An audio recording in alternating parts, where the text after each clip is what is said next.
Hi there, this is Brian Sebastian with Movie Reviews and More, Talk 4 Media, TV, radio, and podcasting, K4HD, radio and podcasting, Women on TV.tv, Worldwide TV Network, and iTube 247 out of, guess what? Franklin, Tennessee. So the reason I have to mention all these things is because the young lady sitting next to me is responsible for all the things that we've been doing, whether she agrees with it or not. So I would not be in this state, I say the great state of Tennessee, without the one and only Edie Hand. But before we get to her, we have to mention, not only is she a mom, not only is her daughter-in-law, one of my co-hosts, not only does she have a great son, Link Hand, who is on NCIS, Hawaii now. As she would say, I'm a seasoned veteran, and I love that, and I use that with a lot of my great friends now. She's done so many things, and I call her my Southern mom, whether she likes it or not. It's because I'm paying homage to people. So when it comes to that, I wouldn't be here without you, and you know that. And it's one of these things, and I have to tell this story because I tell it every week. How did you get to Tennessee? Why do you talk about women in film down there, Southern women in film? Why do you talk about St. Jude's Hospital and all the things down there? It's because of the one and only Edie Hand. We hadn't talked to each other on a boat. Someone said it was a yacht. She came up, was really, really happy about this. She had a movie called The Last Christmas. And it was one of those things where I've got a movie for you. I said, well, everybody has a movie for me. But she really did have a movie, and I didn't know until I got home and I watched it that night. We put it in the Hollywood Film Festival, and the rest is history. So I'm gonna let you take over me because of that, that's why we're here. That's why we have millions of views, and it's because of my Southern mom, Edie Hand. Well, thank you, Brian. I mean, that's a lot. It is a lot. You know, I have been a part of this industry for over 40 years. It is my privilege to share other women's stories. And he's right. I do say in this seasoned time of my life, and this is my third act, and this was my last large book that I wanted to do, to share women's stories from all walks of life, of leadership, and of women that are outstanding in their community, and women that have a PhD in living. It is not easy today, and I use the metaphor of a pearl, that it takes a speck of grit to form a beautiful pearl that goes through a lot of irritations, just like we as women go through a lot of irritations in life. And we have to go through those things in life lessons to become the person that we really are destined to be. And I think as I have learned, as I have gotten older, is that I listen different. I have a compassion for my fellow man like I have never had before, because I understand about great loss. I understand about betrayal. I understand about love and how important one's family and friends are. You do not always have to be, as you claim me as your Southern mom, be biologically connected. Yep. It is how someone connects with your soul. And I have tried to bring that out in other women.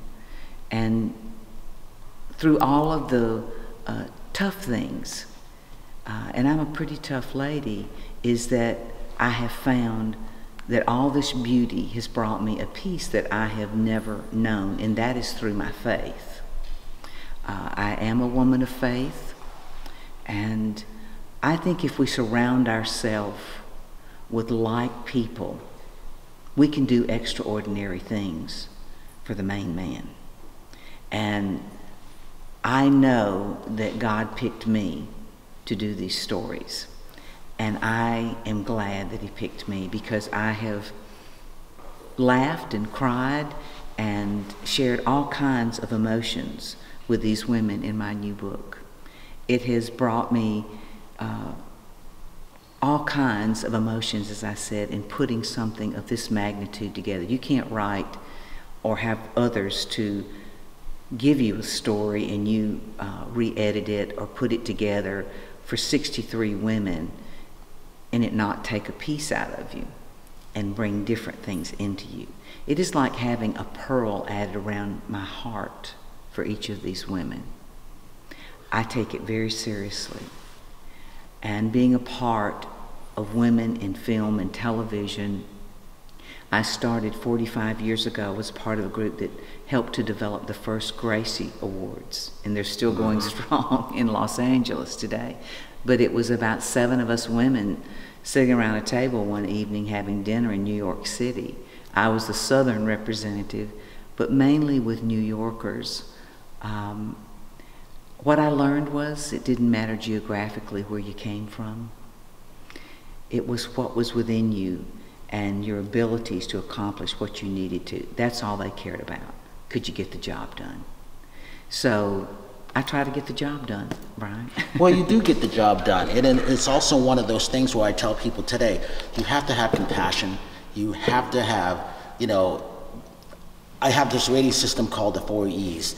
You know, being empathetic. Is a movie entertaining? Is the music emotional? Does it touch you? Is it engrossing?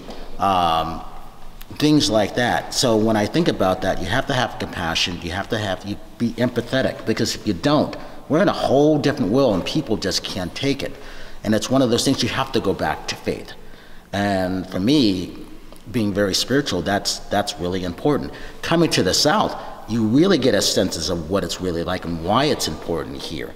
And so with that, you started off with that. You can't get any more. You can't top that. To also talk about this, what does it take to be a woman of true grit? And then going into your family history. I am a woman of true grit.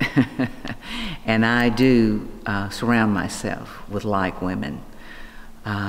It takes a lot of passion. It takes integrity. It takes perseverance to do anything. I am a woman with great resilience. If I am passionate about it, I'm going to give you everything I got. And a positive projection that I talk about is you take all the tools that you have to have the courage to push through your fears, to use that grit, allows you to have the positive projection, to look into someone's eye and into their soul and listen deeply and help them, genuinely help them. I don't care if you're selling a car, if you're buying a house, if you're building a church, if you're helping a person that's broken rebuild themselves. It takes all of those elements, Brian, to become what you're destined to be. And we all have only so much time to be here on this earth. I lost most of my family at a young age. When I was in college, I lost my first brother. He was killed at 19 years old. 10 years later, my 23-year-old brother died in a car accident. Then another 10 years later, my third brother was stricken with an aneurysm in the middle of the brain and a tumor that led to 7 years of hard caregiving. Didn't have what you have today. But that taught me a lot about who is with you and who you want with you at your end of time. I miss those boys terribly. As Brian said, I wrote about them because as Terry was dying, my brother Terry Blackburn, he said, "Would you tell our story one day?" So I wrote the book of The Last Christmas Ride, because at Christmas, at this time of year, we lived on 40 acres in northwest Alabama in a little place called Burnout. Now, I'm telling you, it was nothing happening. We were in the backside of nowhere, and we would ride on our horses to the Schubert's Corner and write plum on the sign, burnt plum out, because it was nothing happening. But we loved the togetherness. We loved the sense of family. We loved getting up at dawn on Christmas and singing our Christmas carols. Little did I know that I was growing old with them as I was young with them. But that touched my heart in a way. It broke my heart. It changed me. It changed my course of my direction from college. I did not stay on the horse I thought I was going to ride. I had to change my course in life. And through all of that, it gave me the sense of that other people pieces of my story are other people's stories and your story. Everyone needs to know that someone would take time to listen to them. And, you know, we all grieve different. It took me 40 years to grieve for those boys. I kept working because I had an entrepreneur spirit. I knew that I had the tools to put together in my life how to be creative, how to write a business plan, how to put the right components in for the marketing arm.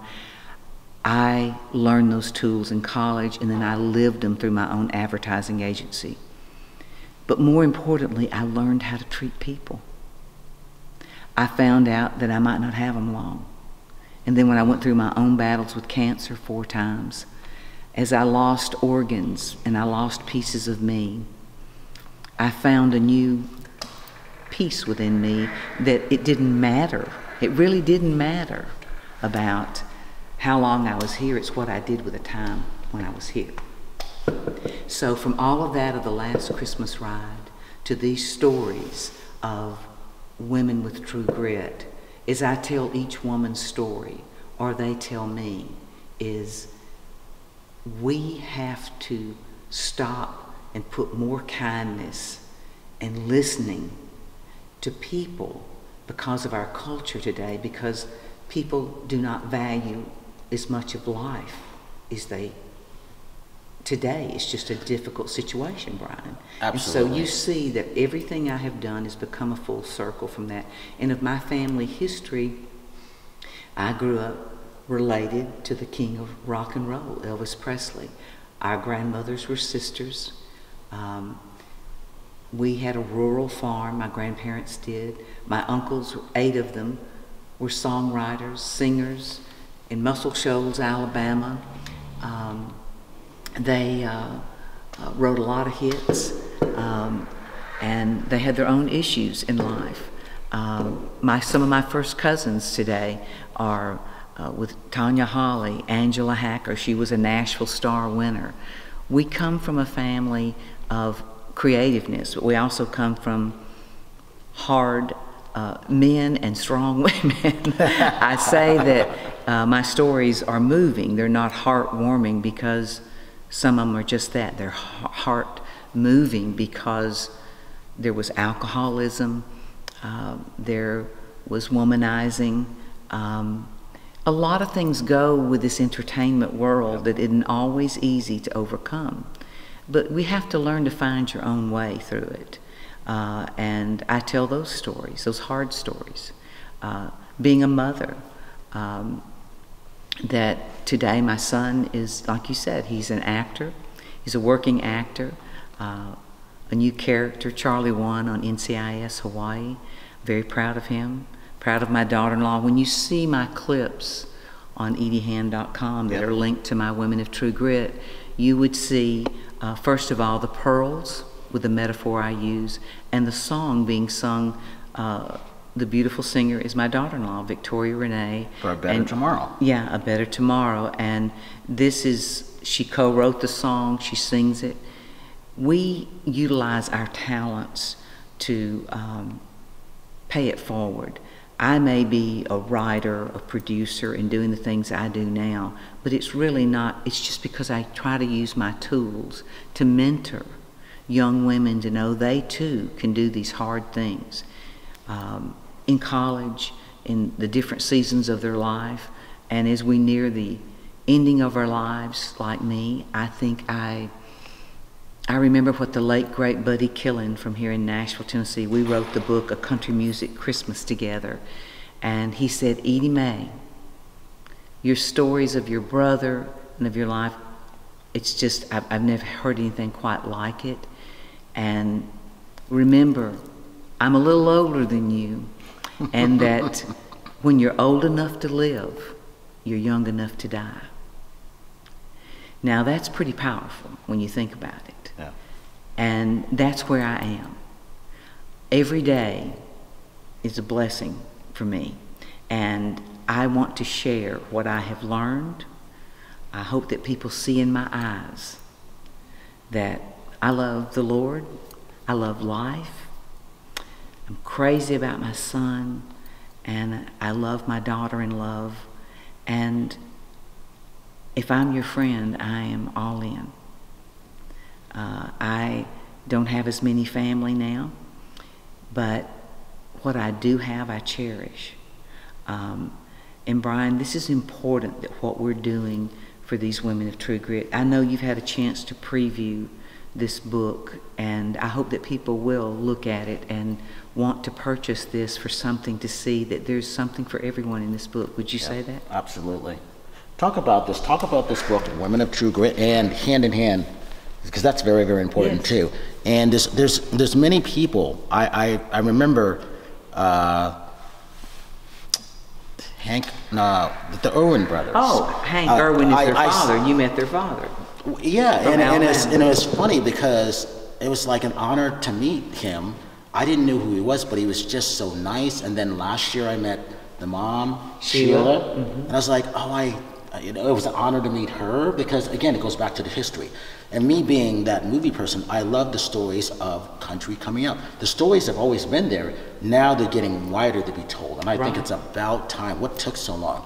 Tammy and George, I should say George and Tammy on Showtime. Excellent movie if you haven't seen that. But everybody needs to see these stories, because as you talked about, hard lives. Look what happens, you know? Well, it's not always a fairy tale. No.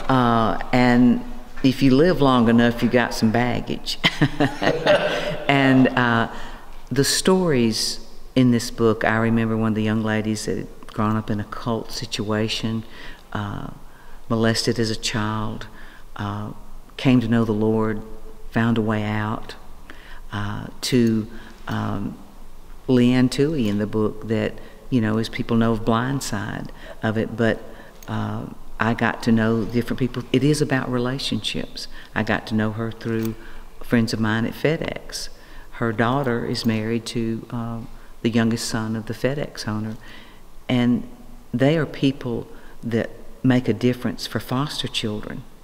They're changing lives. We go to stories about, it could be a comedian that had a difficult childhood but found her confidence later in life. It could be a story about a medical doctor that had childhood cancer, that said when she was 17 years old, I'm going to live, and I'm going to grow up and be a doctor one day, and I'm going to change lives. When she graduated from medical school, she went to St. Jude Children's Research Hospital, and she's changed lives. Hundreds of kids are living because of her with brain surgery. And one of her patients I got to know that was the same age, that had the same brain cancer, that survived it. And that young lady, it's been now, I think, about 10 years, and she's getting married this week at Christmas, near Christmas. Hard things can have beautiful endings.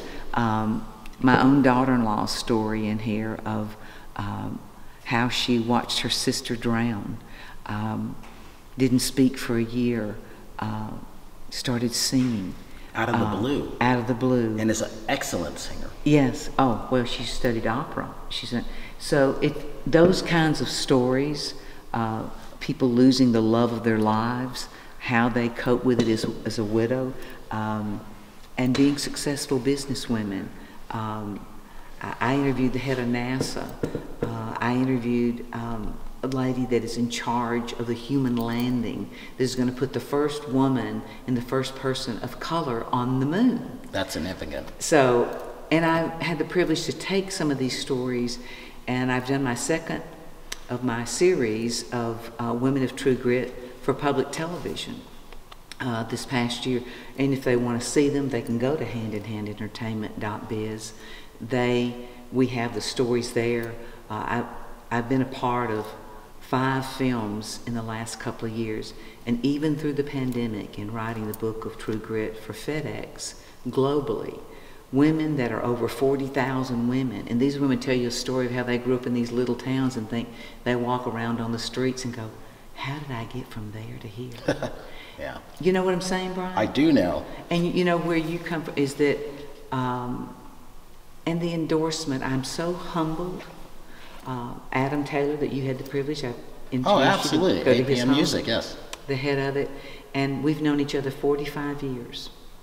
And, you know, just so close. And if I ever need any music, I just have to call. But he helped me to showcase. Well, what's special about him, not only did he open his home to us, it was, you had a couple of Elvis's, I call them trinkets, even though they're really eyed as awards there. And just to see them in real life, because not everybody gets a chance to hold them, to see them in person. Right. And so to be there and you to tell the story on that in the last ride and everything being associated with Christmas and at Adam's house and the music, that's iconic. You just don't get a chance to do things like that. It's true. And even with Victoria's music, now it's playing on CNN. Yeah, around the world. But it's the process, because it's like, people forget, it's a work, and it takes years to do. It's a lot of hard work, years. You do not just do what you've done or build an audience. In the marketing vein that I've been privileged to be a part of is, you first have to know your brand. Yeah. And then if you want to brand it, again comes with relationships and the markets of where that brand is going to reach your target audience. And we started with stories that touch your heart to put a better tomorrow in. Yeah. And it's grown to that to give Victoria a larger platform. And that's what I share with a young intern, Tiffany, that works for me. She's a senior in college at UNA, University of North Alabama, where I graduated 50 years ago. And scholarships that the late George Lindsay and I started over 25 years ago at UNA to put kids through college that wanted to be into communications and into theater. And you don't find that area very often. And thanks to a corporate sponsor of the Drummond company with Sleepy Hollow Farm, they wanted to make a difference in education. They wanted to touch children's lives that might never get to go to college or have this creative side to them to be able to express it. So for me, just to be a part of that with George, we were close friends, and I see we've made a difference. I see we've changed lives. And are continuing to do that too. You're not done. No. Because here's the thing, you made it through the pandemic. Just that alone is a feat to celebrate. You know, that wasn't easy for a lot of people. There's a lot more people who are depressed, who have anxiety, and you know, that's why I hope this book, and I know this book is an inspiration to a lot of people. We have friends in here. You have CeCe Winans, you have Shay Vaughn. Yes. You know, talk about those really quickly, because that's important. Yeah, well, Shay Vaughn is Vince Vaughn's mom. One day they're going to say I'm Link Hand's mom. They're already starting to say. But Shay is certainly a guru in physical fitness, and I've shared with you that I've had health issues, and when you take a lot of different medications, it can put weight on you or create joint issues, and I'm working through that now. I tell them I'm going to be a hot 80-year-old, just wait and see. So anyway, we laugh about it, but it's true. Shay took me to her gym one day at Manhattan Beach, and I'm going to tell you, I thought I was going to die. But she is lean and mean, and I had the privilege to meet her grandchildren over at Vince's house and the group of them, because they're. But I say this about her: she is a woman, a visionary woman of fitness, and has come up with some guru ways to help you to be fitter and mentally and physically, right? Yeah. But I mean, you know, she's lean and mean. I mean, I couldn't be around her but a few days because I would probably starve to death. I'm teasing. But it is learning how to take care of yourself, and I learned a lot about the right drinks to drink, yeah. How to take care of that part of your body. You take care of your temple. Yeah. And that doesn't mean it's easy. No, now my son looks fabulous. In his first body competition, he ends up winning. Yeah, I mean, that doesn't happen like that. I was like, when I heard that, I was like, what? Here's what I tell him: Link is a 10. His mother is is a 2, and I'm just trying to keep a 2. But he has a 10-pack, okay? But I tease about it, but it doesn't matter what age or stage you are. Shay has made a difference for women of all ages, with her book, with her fitness, not just because she has a famous son. She was doing that long before he was a famous comedian and actor. And who else was it that you asked me? CeCe Winans you had in there. CeCe Winans. I met her here in Nashville. I was a presenter for the Women in Film and Television. That was a wonderful award show. And again, I can never say too much about that. The stuff that I've seen here, the things that they've come up with, little or no money. I mean, they put the stuff that we were doing in Hollywood to shame, and that's what I first saw in 2018, and I never forgot that. So each year, as you know, this next coming up in 2023, I'm bringing 30 to 50 people with me. That's awesome. My goal is to continue to bring more people down here and to expose what a great place it is here, not only here, but in the South in general. Well, it is, and it's like where we are today in this lovely showroom at this Bentleys showroom here in Brentwood, Tennessee. I can tell you that we wouldn't be here if it wasn't for the women in film and television and me and the relationships with Jenny and different things that it takes people of all walks of life to make it happen. I sit on the board, but it came about a number of years ago when they were just really getting started big, and it was utilizing each of your talents to help raise awareness for an organization, to help with education, with people in film, to get films done, to offer scholarships. But it takes a lot of people to do that, even starting the magazine, which we do, the Women of True Grit, every month, and feature someone in the magazine, digital magazine, around the country. I'm glad to be a part and do what I can. It's harder. Now, I live in Alabama, as you know. It's about 3 hours from here. But as they say, I load up and go to Beverly, so here we are. I mean, I have been to, from California, Nashville, Alabama. Now I'm going to be hanging out in Hawaii. But it does not matter where you're from geographically. If you're out there and you've got a dream, you have to apply your tools. And if you don't know what that tool is, you find it. You find an organization like the Women of True Grit, a group of ours. We have the Pearl Girls, Pearl Coaches. You could go to gritihubapp.com. It's free. The Women in Film and Television here in Nashville, Tennessee. You can join groups like this. There are Christian women's groups in the media. They're all over the country. But if you start in your community, I advise you to start in your community.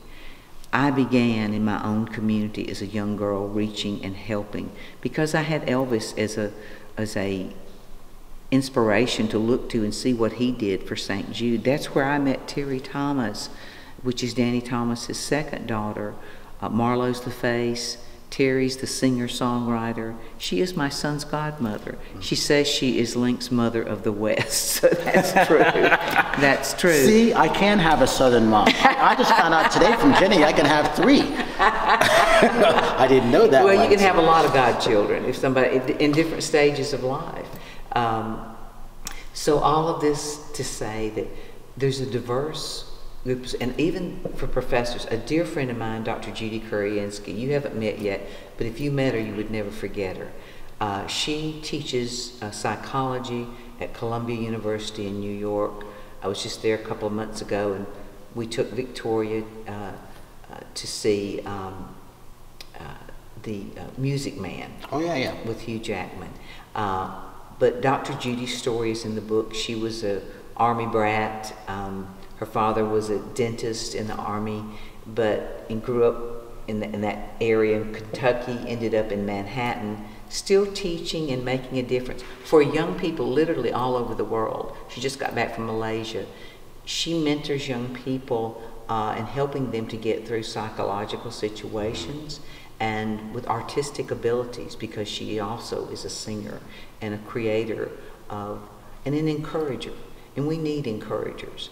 And I'm just trying to think of, there are so many. Brigadier General Wilma Vaughn, I have to say this about her. She is 96 years old. She can still kick your ass and take your name. I mean, I love it that she raised $10 million, and it was matched by the federal government.